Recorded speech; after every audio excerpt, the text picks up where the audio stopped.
सहनौ भुनक्तु सह वीर्यं करवावहै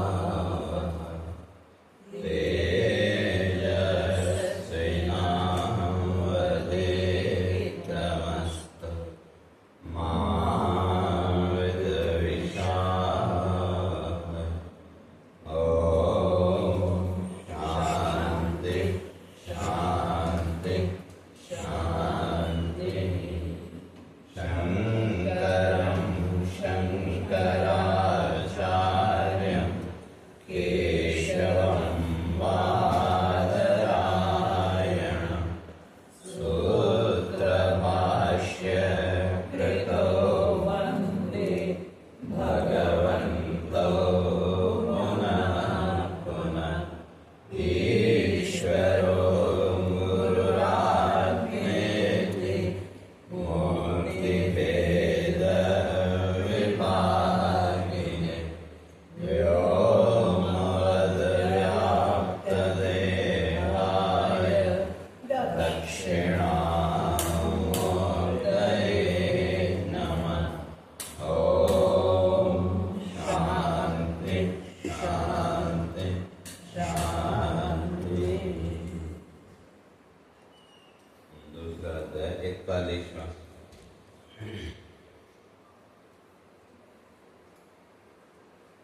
ओम श्री परमात्मने नमः। श्री परमात्मने नमः। श्री भगवानुवाच श्री भगवानुवाच व्यवसायात्मिका बुद्धिः व्यवसायात्मिका बुद्धिः एकेह कुरु नन्दन एकेह कुरु नन्दन बहुशाखानन्ताश्च बहुशाखानन्ताश्च बुद्ध्यो व्यवसायिनां बुद्ध्यो व्यवसायिनां यामिमां पुष्पितां वाचम् यामिमां पुष्पितां वाचं प्रवदन्त्य विपश्चितः प्रवदन्त्य विपश्चितः वेदवादरता पार्थ वेदवादरता पार्थ नान्यदस्तीति वादिनः नान्यदस्तीति वादिनः कामात्मानः सर्गपरा कामात्मानः स्वर्गपरा जन्म कर्म फलप्रदां जन्म कर्म फलप्रदां क्रिया विशेष बहुलां क्रियाविशेषबहुलां भोगैश्वर्यगतिं प्रति भोगैश्वर्यगतिं प्रति भोगैश्वर्यप्रसक्तानां भोगैश्वर्यप्रसक्तानां दयापहृतचेतसां दया प्रगतचेतसां व्यवसायात्मिका बुद्धिः व्यवसायात्मिका बुद्धिः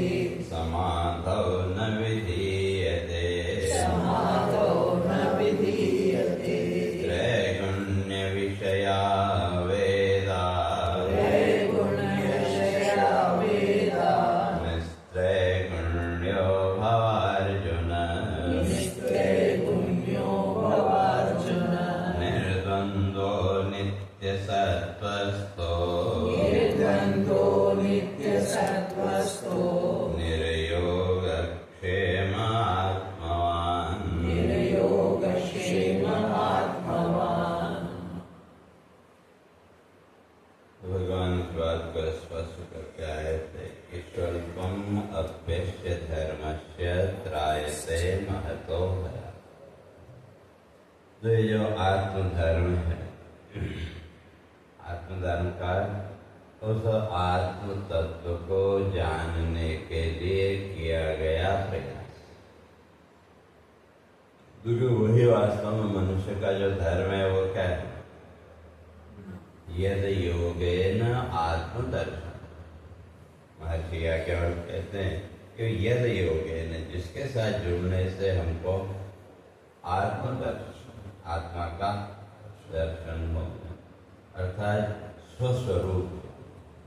अब दर्शन का अर्थ कोई आत्मा अलग से कोई तत्व है ऐसा नहीं, केवल एक भाषा का होता है। तो दर्शन का अर्थ यहाँ साक्षात्कार। तो इसलिए स्वस्व, या सीधे सीधे कहें तो स्वस्वरूप का ज्ञान। अभी तक हम मैं तो करते हैं, लेकिन वो मैं क्या है, कैसा है।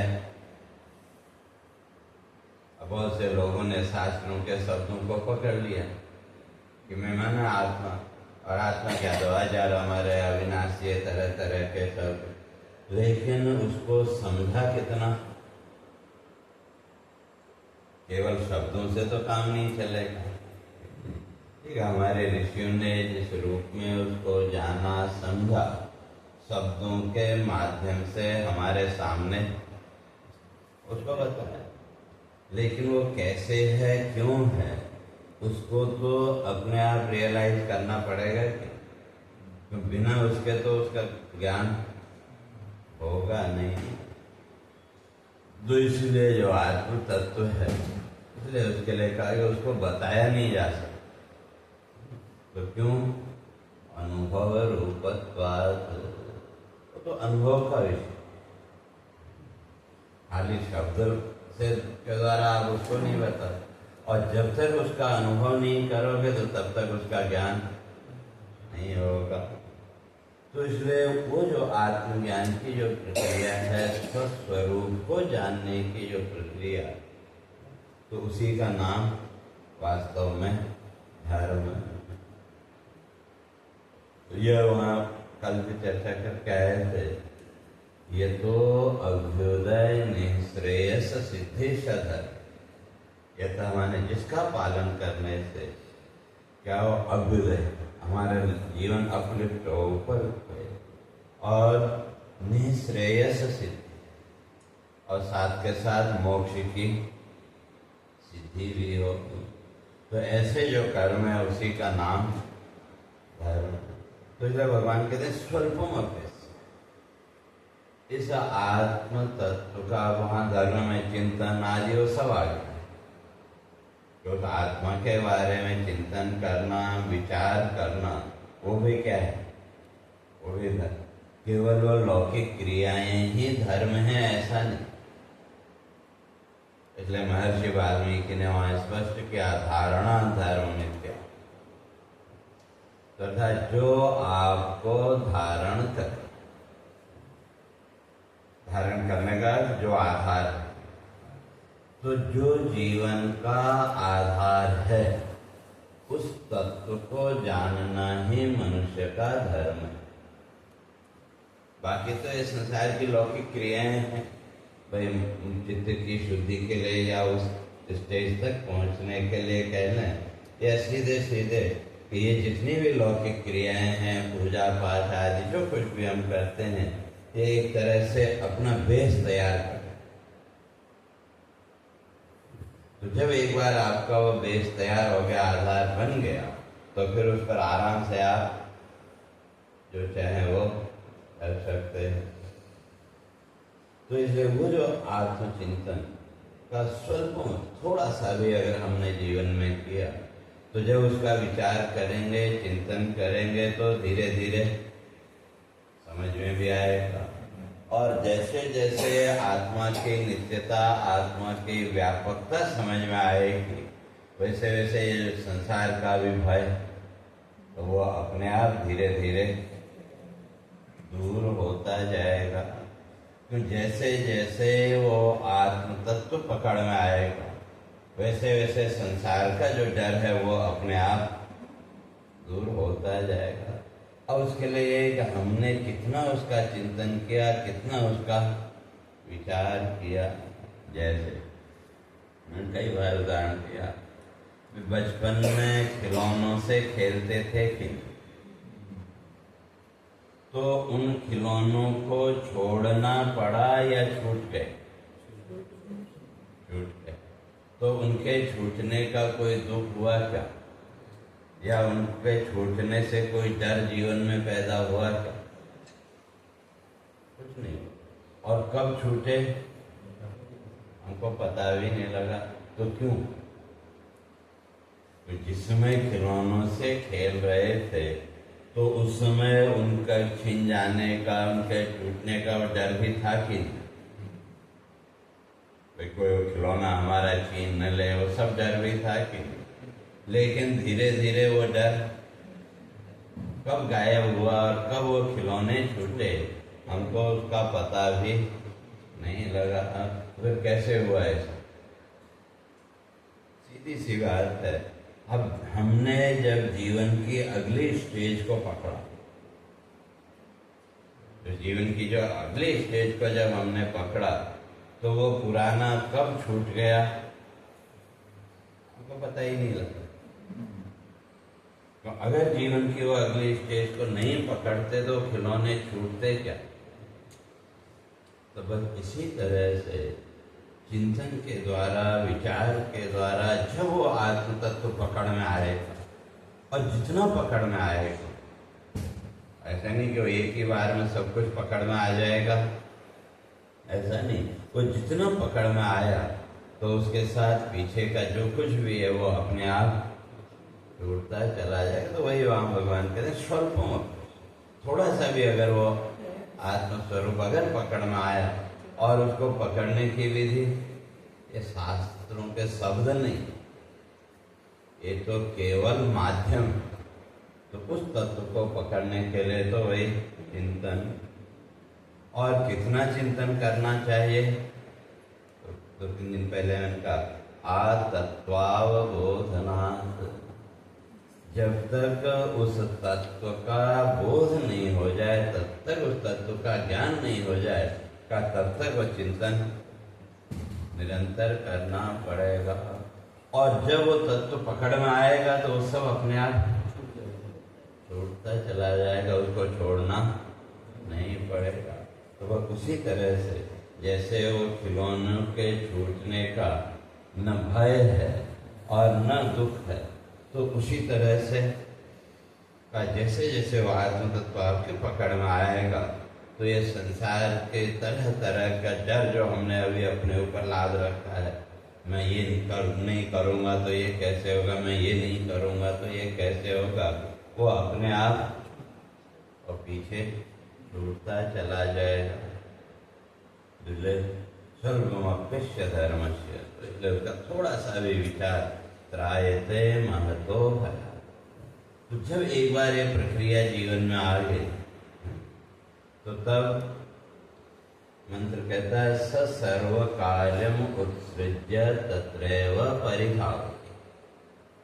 थोड़ा सा भी अगर वो आत्मबोध, वो आत्म तत्व थोड़ा सा भी अगर हमारी पकड़ में आ गए, थोड़ा सा भी उसका जीवन में अनुभव हो गया, तो फिर जो साधक है वो सर्व कार्यम उत्सृज्य, संसार के सारे कार्यों का त्याग करके तत्रैव परिभावति, वो तो फिर उसी ओर जाएगा। जैसे सामान्य उसमें भी देखें तो जो सुसुप्ति है, साउंड स्लीप है, तो संसार के सारे कार्यों को छोड़ करके वहां जाते हैं कि जाना चाहते हैं कि, तो क्यों?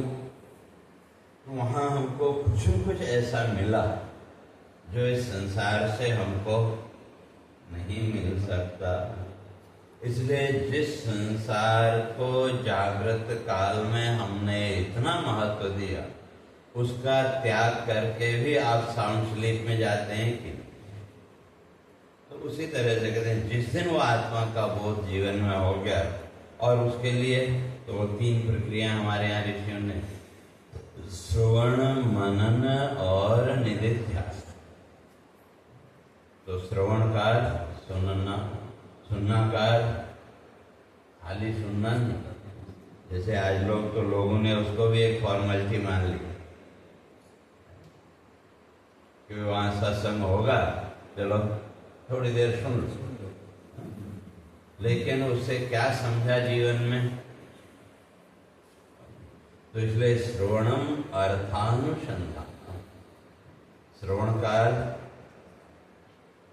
अर्थानुसंधानम, अर्थ का अनुसंधान साथ में करना। लेकिन अब प्रश्न है कि वे क्या सुनना। आजकल तो सुनाने वालों की कमी नहीं है। रोज देखो और यूट्यूब में उसमें सब अपना अपना ज्ञान वो कर रहे हैं। तो इसलिए फिर सुनना क्या चाहिए। तो तब शंकराचार्य जी ने वहां स्पष्ट किया, गुरु वेद वाक्य। गुरु और वेदों का जो शास्त्रों के वाक्य हैं वही सुनने चाहिए। ये नहीं कि वहाँ वो बड़ा अच्छा बोलता है तो चलो उसको, वो नहीं। क्योंकि अच्छा बोलना तो कोई भी कर सकता है। जैसे मोदी जी हैं, उनको पूरी दुनिया अच्छा वक्ता मानती है कि क्यों? तो हर वो तैयारी करते हैं और करते हैं जो कुछ भी है। लेकिन इसी तरह से जो शास्त्रीय व्यवस्था है, आजकल प्रवचन देने वाले भी बड़े बड़े, लेकिन अगर उसका शास्त्रीय आधार ही नहीं है तो वो आपको कहाँ ले जाएगा। जैसे कई लोग हैं, मैं किसी का नाम नहीं लेता, लेकिन जो हमारे शास्त्रों को ही नहीं मानते, तो उनकी बातों का क्या मूल्य। जो आपके शास्त्रों के ऊपर उंगली उठाते हैं, जो आपकी प्राचीन शास्त्रीय परंपरा है उस पर उंगली उठाते हैं और उसका आप श्रवण करोगे तो आपको, आपकी बुद्धि को भ्रमित करने के अतिरिक्त और कुछ नहीं करेंगे। इसलिए भगवान शंकराचार्य जी ने कहा कि गुरु वेद वाक्य, गुरु और शास्त्र के जो वाक्य हैं, शास्त्र के जो शब्द हैं वही श्रवण करना चाहिए। तो क्यों? ये दो ही संसार में निरपेक्ष है। बाकी सबकी आपसे कोई न कोई एक्सपेक्टेशन। जो शास्त्र है, हमारे जो प्रामाणिक शास्त्र हैं, उनकी आपसे कोई अपेक्षा नहीं। भगवद गीता है, आपने घर में रखे दो पुस्तक, क्या है उसमें सब है, लेकिन आपसे उसको क्या अपेक्षा है? हाँ, आप उसका चिंतन करेंगे, विचार करेंगे तो आपके जीवन में लाभ होगा। लेकिन उससे उस पुस्तक को कोई पाप या पुण्य लगेगा क्या? तो इसलिए कहा शास्त्र का या वो शास्त्रीय आधार पर जो आपको समझाए उनकी बातों का श्रवण करो तो कुछ न कुछ उससे आपको मिलेगा। और बाकी संसार की बातें तो सारी दुनिया करती है, और ये संसार के सुख दुख उसकी बातें तो बचपन से आज तक सुनते आए कि, लेकिन समझ में आया क्या कुछ? सुनते आए ना, और रोज सुनते ही हैं, लेकिन समझ में कुछ आया क्या? इसलिए वो ये जैसी बचपन में थी, अगर आज देखें तो समझने नहीं लगे तो, लेकिन इतने साल में कहते हैं संसार ये जो कुछ भी है, लेकिन समझ में क्या आया? तो वहां समझने लायक कुछ है ही नहीं। तो इसलिए भगवान शंकराचार्य जी कहते हैं गुरु वेद वाक्य। तो गुरु और वेद माने शास्त्र, जो हमारे प्राचीन ग्रंथ इतने युगों से जो चले आ रहे हैं। और आजकल लोग, अरे उसमें क्या रखा है? कई लोगों में, अरे गीता में क्या रखा है? या जो आज की नई पीढ़ी, बहुत से लोग, भाई जब तुम अपने उन प्राचीन ग्रंथों को, जो हमारे ऋषियों की परंपरा है, जब तुम उसको ही नहीं स्वीकार करते, फिर ज्ञान कहाँ से मिलेगा? फिर तो वो केवल एक बुद्धिवाद है। तो तुमने अपनी बुद्धि का उपयोग करके दो चार तर्क ढूंढ लिए, और जिन्होंने अपनी बुद्धि का उपयोग नहीं किया वो उन तर्कों को सच्चा मानने लगते हैं। तो इसलिए कहा गुरु वेद वाक्य, क्योंकि संसार में केवल ये दो ही निरपेक्ष हैं। तो एक तो शास्त्र जो हमारी प्राचीन परंपरा, और अगर आप उसको नहीं मानते तो आपने तो अपनी परंपरा को ठुकराने में एक सेकंड भी नहीं लगाया।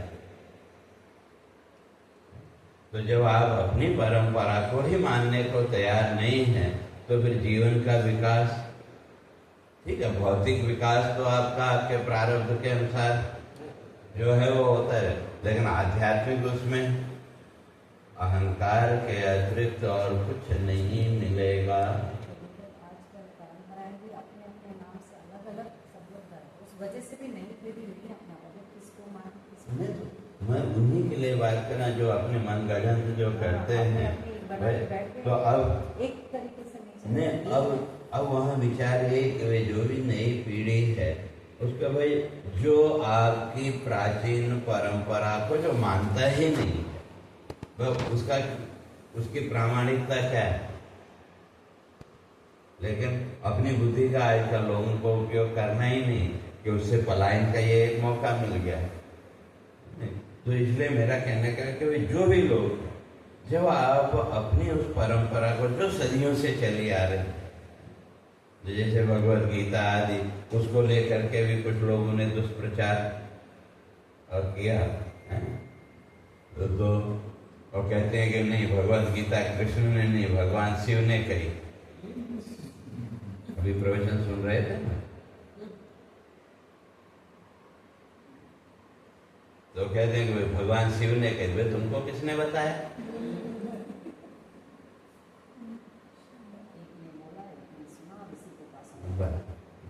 जब तुम अपनी परंपरा को ही स्वीकार करने को तैयार नहीं हो, अपनी ऋषियों की परंपरा को, फिर ठीक है, शब्द जाल तुम्हारे पास है, बुद्धि तर्क अच्छे अच्छे हो सकते हैं, लेकिन जब तुमने अपनी परंपरा को एक क्षण में, एक सेकंड में ठुकरा दिया,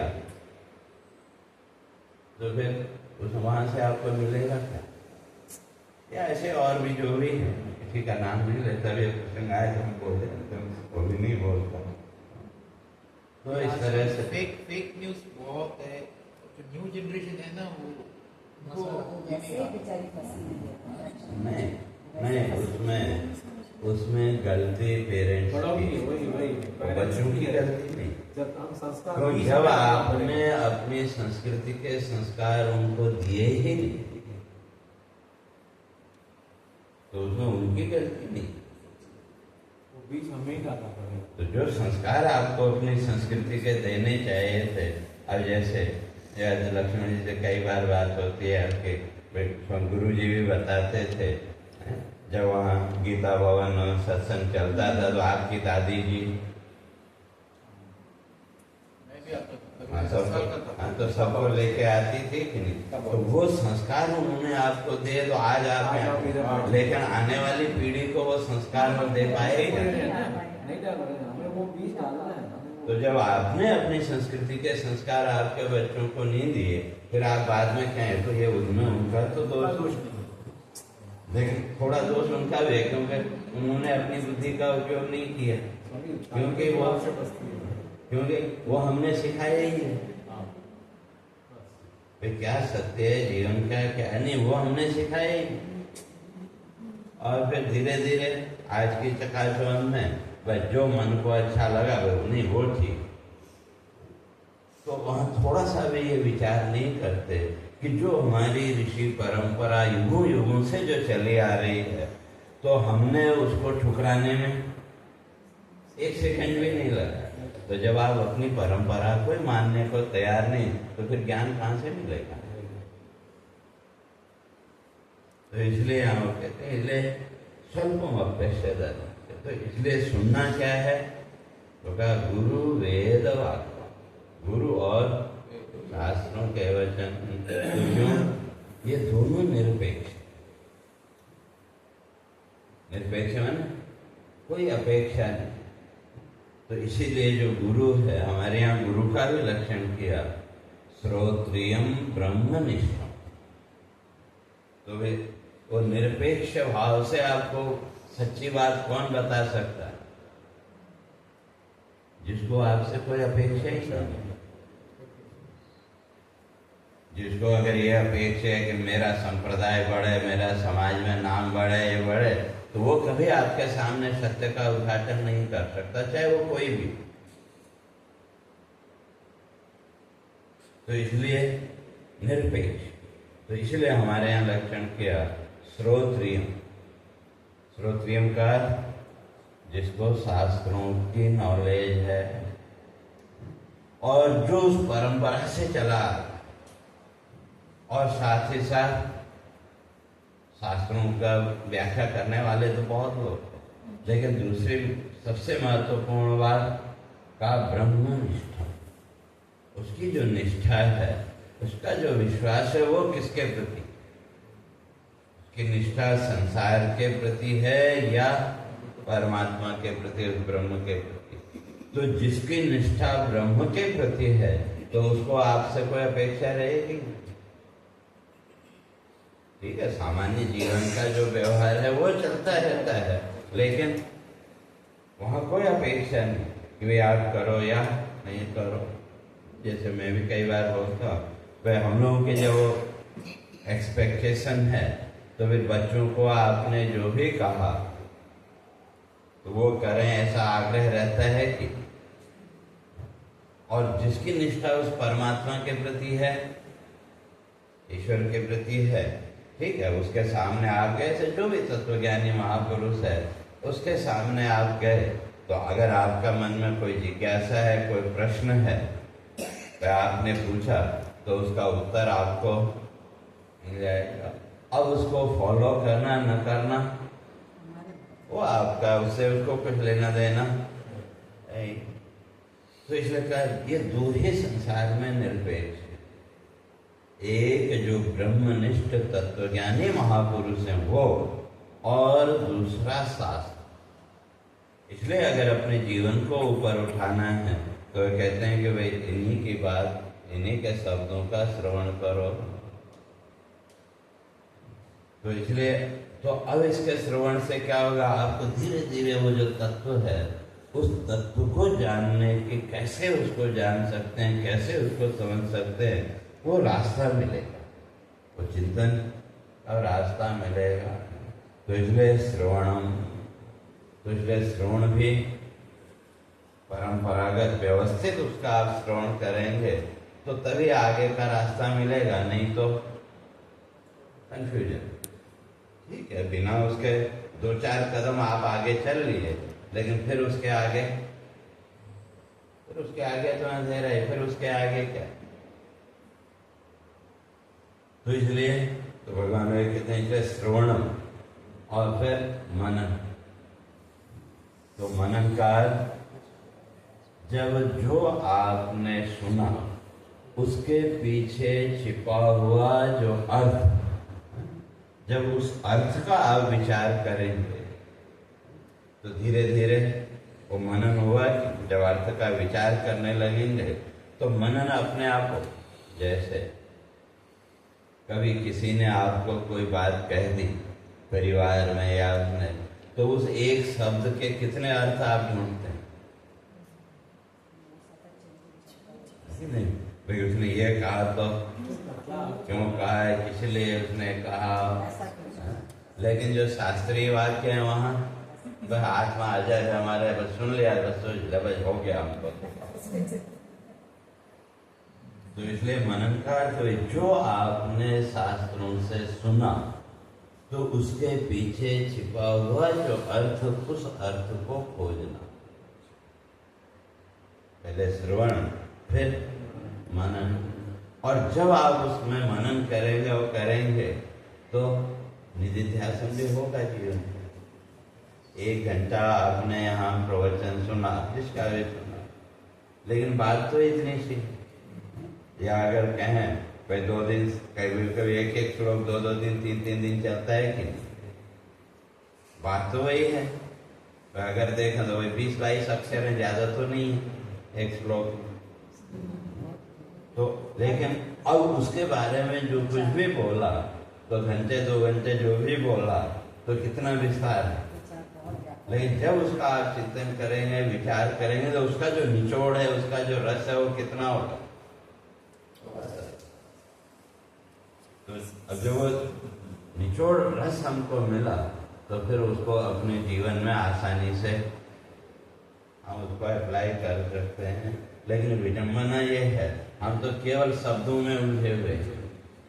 उसने ऐसा कहा था, उसने ऐसा कहा था, तो उसके पीछे जो रहस्य है उसका जब तक विचार नहीं करेंगे, तो इसलिए श्रवण, मनन और निधिध्यासन, तो उसके द्वारा कहते हैं स्वल्पमपि से थोड़ा सा भी अगर उसका हम जीवन में विचार करेंगे, तो धीरे धीरे वो स्पष्ट हो, जैसे कल भी कहा,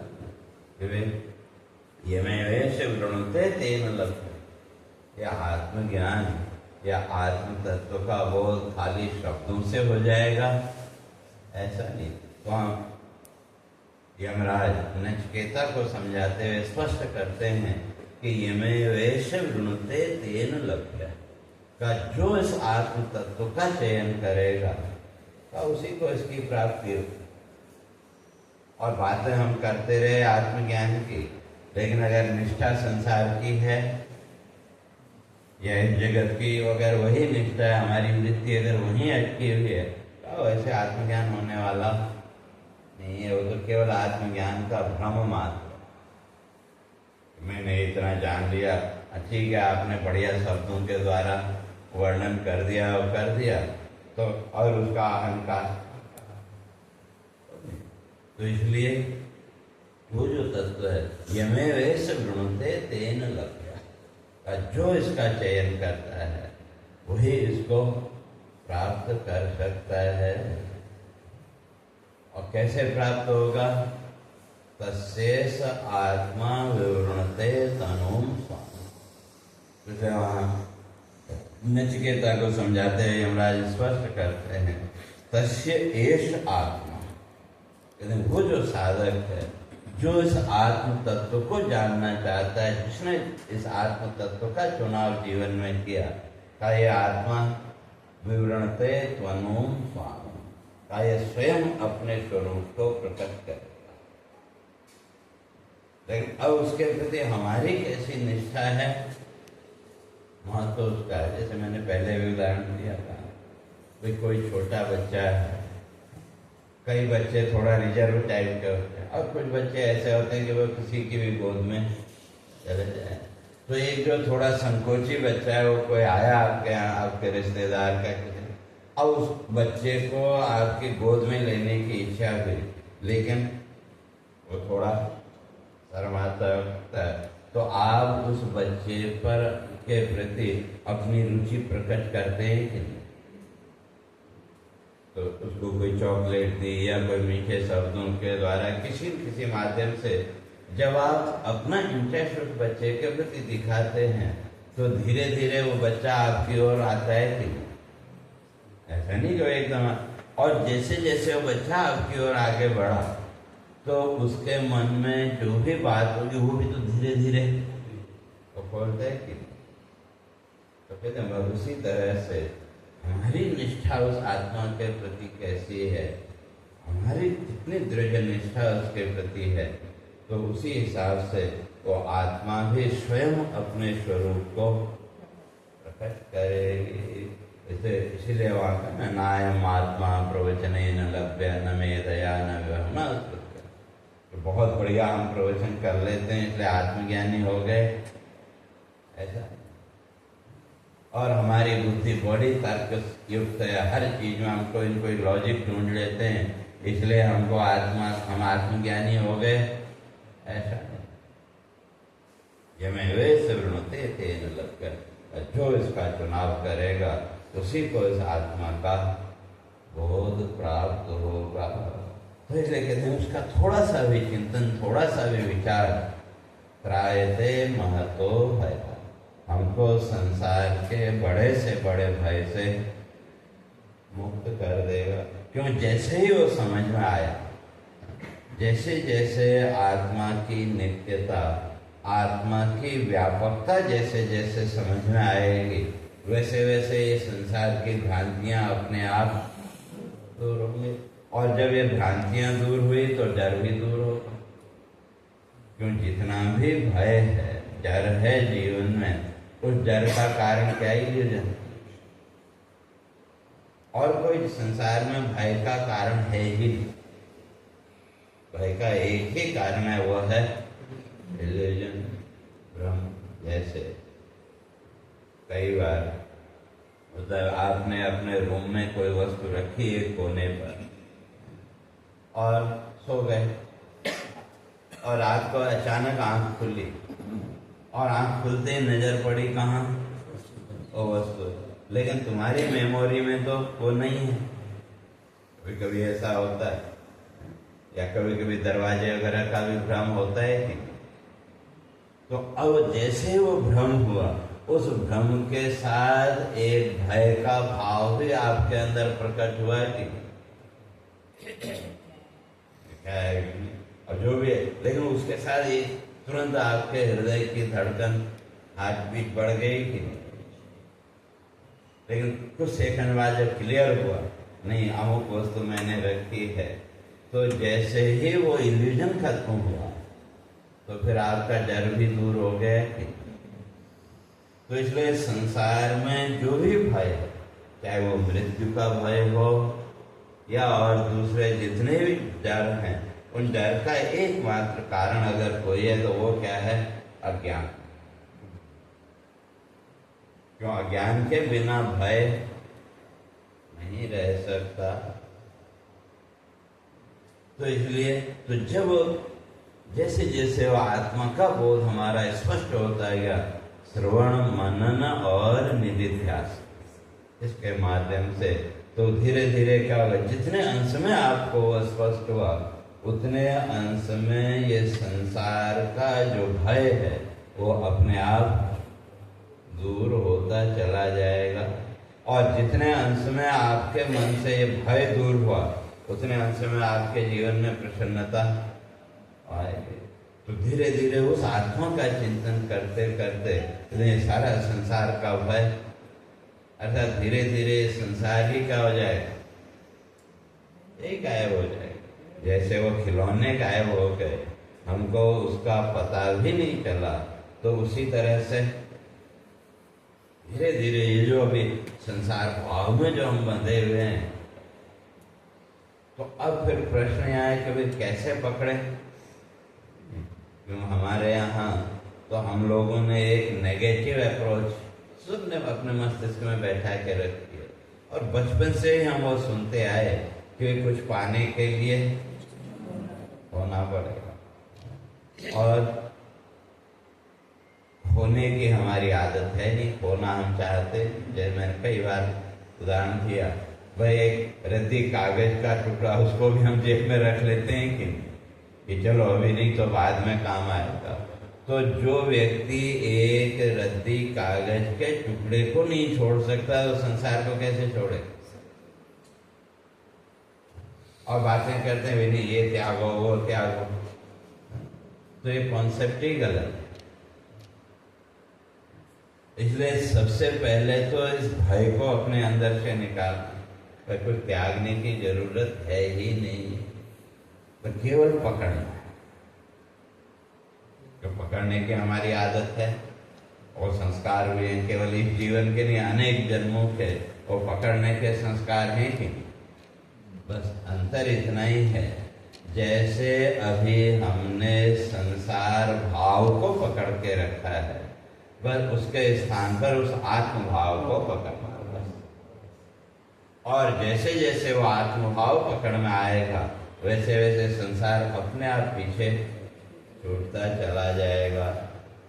जैसे हम शुरू में कहा ना भाई, जीवन की आगे की स्टेज को हमने जब पकड़ा तो पीछे का अपने आप छूट गया कि उसको छोड़ना नहीं पड़ा, वो अपने आप छूट गया। तो उसी तरह से जब वो आत्म भाव को पकड़ने लगेंगे, तो और पकड़ना वही भाव रूप से ही, क्योंकि वो आत्मा का भी कोई नाम रूप आकार नहीं है, संसार का भी कोई नाम रूप आकार नहीं। सत्ता मात्र कैसे? हाँ, सत्ता मात्र एग्जिस्टेंस तो है नहीं, लेकिन उसके अनुभूति तो है, मैं हूँ ये अनुभव है कि। तो अब आप किसको खोज सकते हैं आसानी से? भाई आप जाओ पुलिस स्टेशन में, भाई कोई आदमी गुम हो गया तो वो क्या कहते हैं? भाई फोटो दो, कोई उसका वो बताओ, फोटो नहीं है तो भाई उसका हुलिया बताओ, स्केच बनाओ, सब कुछ करो। तो इसी तरह से वो जो ब्रह्म तत्व है, वो जो आत्म तत्व है, उसको अभी तक कहाँ खोज रहे हैं? बाहर खोज रहे हैं। लेकिन उसके लिए तो शास्त्र कहता है भाई उसका तो कोई नाम रूप आकार है ही नहीं। तो जब नाम रूप आकार कुछ है ही नहीं तो खोजोगे कैसे? खोजने के लिए कुछ न कुछ तो होना चाहिए ना। तो जब नाम रूप आकार कुछ है ही नहीं तो खोजोगे कैसे? पूरा जीवन लगे रहो, कुछ नहीं मिलने वाला। लेकिन आपको अपने होने का अनुभव है कि नहीं? और वो तो नित्य है। तो फिर खोजना किसको है? बाहर कुछ नहीं खोजना है। और जिसका आपको नित्य अनुभव हो रहा है मैं के रूप में, वो मैं क्या है, वो मैं कैसा है, उसी को खोजना है। और जिसका आपको नित्य अनुभव है उसको आप आसानी से खोज सकते हैं कि नहीं? और उसी का चिंतन है। इसलिए जितनी भी शास्त्रीय प्रक्रिया है ये सब आपको वहीं लेके आते हैं कि भाई जिसका आपको अनुभव तो उसको खोजो। तो जिसका कोई नाम रूप है ही नहीं भाई उसको कैसे खोजो? तो इसलिए फिर ये भी भगवान कि आपकी दृष्टि में वो व्यापकता आए, उसके लिए ये सारी चीजें, ये जो भी मूर्ति आदि, जो भी भक्ति आदि का, कि वो जो आपकी दृष्टि है उसमें वो व्यापकता आए। तो वो जो व्यापक तत्व है, तो व्यापक तत्व है कौन? तो कहा वही जिसका आपको रोज अपने अस्तित्व के रूप में अनुभव हो रहा है। तो वही, उसके अतिरिक्त तो और कुछ है ही नहीं। तो उसको आप आसानी से खोज सकते हैं। और जिसका आपको कोई ज्ञान ही नहीं, जिसका नाम रूप आकार कुछ है ही नहीं, तो उसको कैसे खोजे? तो इसलिए उस तत्व को, तो इसलिए जैसे अभी हमने संसार को भी पकड़ा है कि नहीं, तो कैसे? भाव रूप से, इमोशन कह लो, जो भी कह लो, तो भाव रूप से हमने उसको पकड़ा। बस उसी तरह से भाव रूप से उस ईश्वर को पकड़ना। और वो अभ्यास नहीं है ऐसा नहीं, वो अभ्यास भी है। सुबह जब आप मंदिर में गए, तो मंदिर में जब आप जाते हैं तो वहां क्या करते हैं? जो भी पूजा अर्चना आपने की, तो उस समय इस संसार से आपने अपने को अलग कर लिया कि, और वो जो ईश्वर, जिस किसी भी मूर्ति, जिस किसी भी रूप के प्रति आपकी श्रद्धा है, उस रूप को पकड़ने की कोशिश करते हैं कि, अब कितना सफल हुए, कितना क्या हुए, वो अलग बात है। लेकिन प्रयास करते हैं कि, तो वो अभ्यास है कि, तो मंदिर में जब आपके घर का मंदिर हो या जहाँ भी हो, तो वहाँ भाव रूप से आपने स्वयं को उस ईश्वरीय सत्ता के साथ जोड़ा कि, जैसे संसार के साथ आपने अपने को भाव रूप से जोड़ा, उसी तरह से उस ईश्वर से, उस तत्व के साथ भाव रूप से जोड़ने का अभ्यास है कि, बस वो अभ्यास इस संसार की तुलना में नहीं के बराबर है। तो लेकिन जब वो भाव दृढ़ होगा तो संसार अपने आप पीछे छोड़ता है, चलता जाए। भाई इतना ही, केवल बहुत ज्यादा मेहनत करनी, बहुत ज्यादा वो करना है, और नहीं, केवल अपनी स्थिति को बदलना। तो अभी संसार को हमने भाव रूप से पकड़ा है, जो भी हमको यही संसार सब कुछ लगता है। लेकिन ये होने पर भी आप जो भी भगवान की पूजा अर्चना नियम पूर्वक करते हैं, उसमें कोई विघ्न आता है क्या? कभी कभार वो आए, वो अलग बात है, लेकिन वो भी आपका अपनी जगह चलता रहता है कि, तो और कभी छूट भी गया तो बहुत ज्यादा परेशान, थोड़ा बहुत मन में विक्षेप हुआ, लेकिन बहुत ज्यादा हो, या कभी आपको छोड़ना पड़ा किसी कारण से, तो आपके मन में कोई विक्षेप नहीं हुआ। तो वह स्थिति को बदलना बस। जैसे अभी संसार भाव को हमने पकड़ा है, लेकिन संसार भाव के पकड़े होने पर भी आपका जो ईश्वर भाव है उसमें कोई विक्षेप या कोई वो नहीं आया। बस उसी तरह से जिस दिन ये ईश्वर भाव आत्म भाव दृढ़ हो जाएगा उस दिन ये संसार भाव खत्म हो जाएगा, ऐसा नहीं। लेकिन हमने तो अपने मन में वो पहले से डर बैठा रखा है कि ये छोड़ना पड़े। बचपन से हमने हमारे अंदर वो भर दिया कि भाई ये छोड़ना पड़े, तो छोड़ने की जरूरत है ही, वो अपने आप है। और अगर डर भी है तो उसका लॉजिक फिर यही है कि जैसे अभी संसार भाव होने पर भी हमारा ईश्वर भाव है कि, तो बस ये कि भाई ईश्वर भाव 1% मान लो और 99% संसार भाव, भाई वो स्थिति को बदलना। और जब जीवन में वो स्थिति बदल जाएगी तो अब जैसे समय होने पर आप भगवान की पूजा अर्चना जो भी आपका नियम है वो करते हैं कि उससे संसार में कोई रुकावट पड़ी क्या? कोई रुकावट नहीं पड़ी। तो उसी तरह से तो फिर संसार का कार्य सामने आया, ठीक है, थोड़ी देर के लिए संसार भाव में आ गए, लेकिन उससे आपका जो ईश्वर भाव है वो बाधित होने वाला नहीं है। और जो संसार भाव है उसमें भी कोई फर्क नहीं पड़ेगा। पर अंतर यह है कि जो अभी अटैचमेंट है फिर वो अटैचमेंट नहीं रहते। अभी हम भगवान की पूजा अर्चना भी करते हैं तो वहां भी संसार भाव प्रबल है, मुझे ये मिले, मुझे ये मिले, तो वो स्थिति उल्टी हो जाए। अब संसार का कार्य आप कर रहे हैं लेकिन वो कार्य करते हुए भी आपका ध्यान उस ईश्वर में, उस आत्म तत्व में। आप अपने आप ही संसार बंधन से, संसार के भय से मुक्त हो जाए। तो वही तो भगवान कहते हैं स्वल्पम अप्यस्य धर्मस्य, थोड़ा सा वो करो तो धीरे धीरे जब वो समझ में आएगा, जैसे मैंने पीछे भी कहा कि वो थोड़ी देर का वो हमारा ईश्वरीय भाव हमको पूरे दिन की इस संसार की अशांति से लड़ने की ताकत देता है।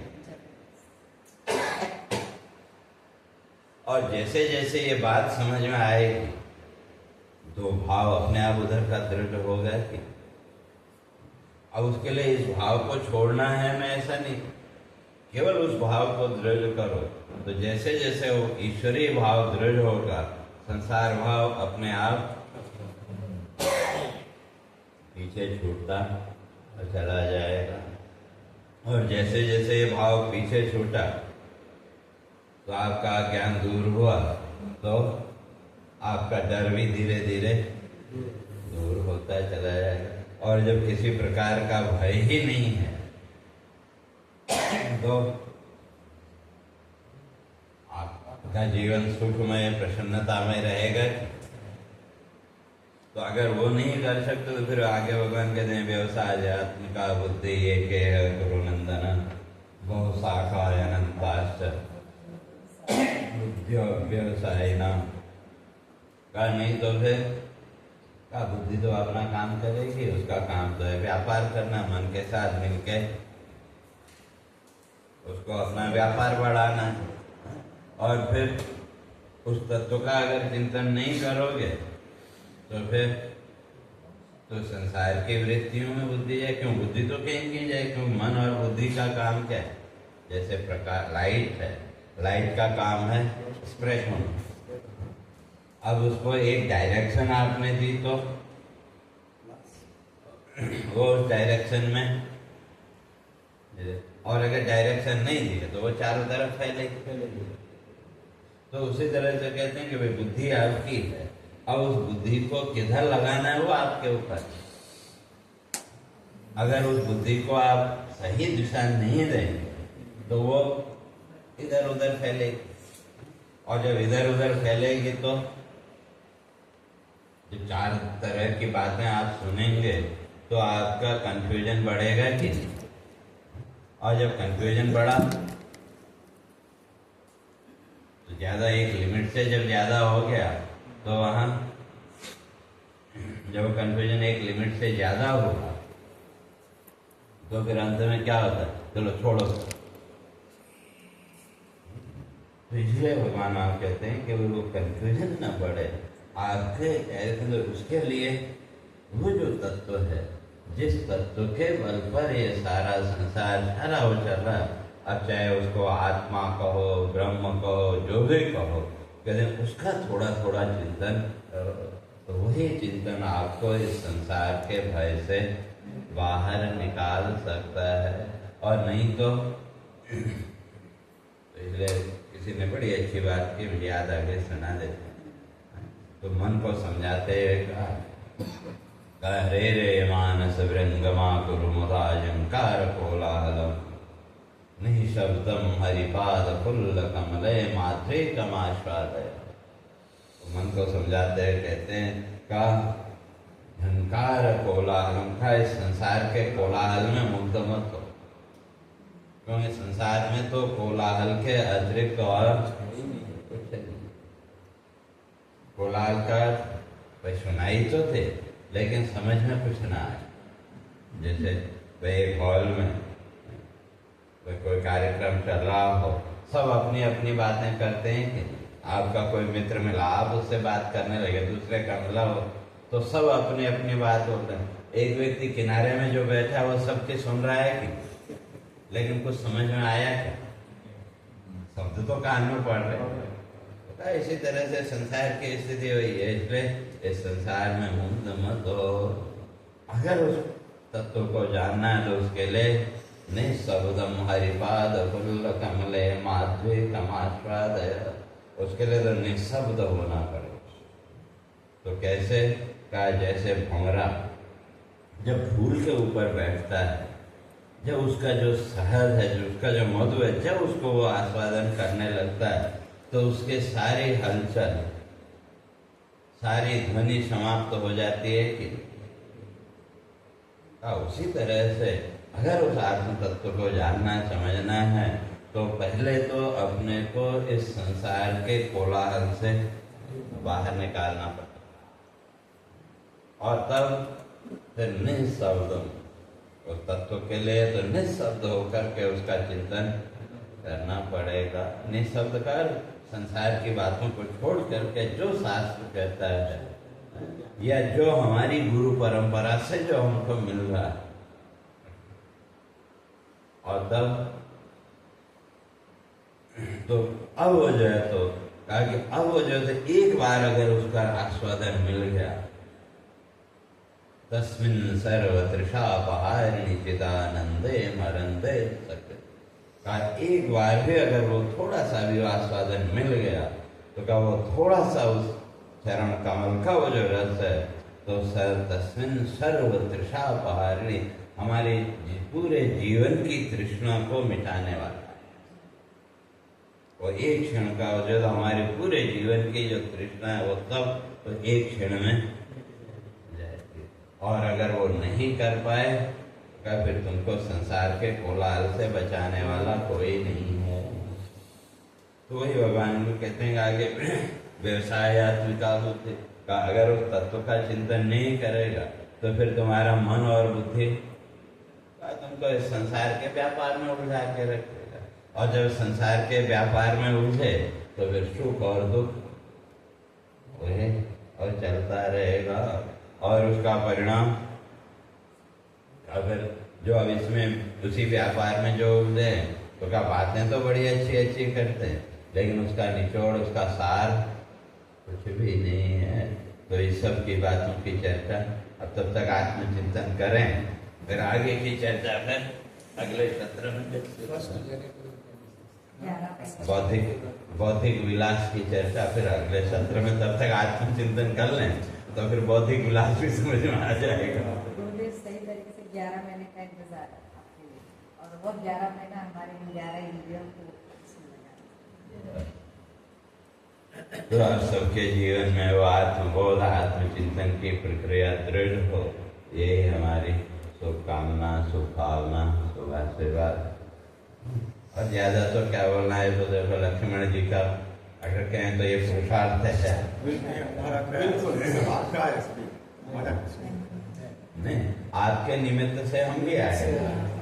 नहीं तो इतने सालों से भी पहले सिंधु सदन में भी करते थे सुबह, लेकिन फिर धीरे धीरे वो बंद हो गया और फिर कई साल बीच में। तो जब भगवत प्रेरणा, ईश्वरी प्रेरणा ने आपको जागृत किया और आपके पुरुषार्थ से सबको लाभ मिला, और आपके निमित्त से हमें भी कुछ सोचने विचार करना है। हम नहीं तो वे सिंधु सदन में बैठे तो या तो मोबाइल देखते या कुछ और करते, तो ये चिंतन का अवसर मिला, तो उसके लिए आपको बहुत बहुत धन्यवाद। आपकी कृपा से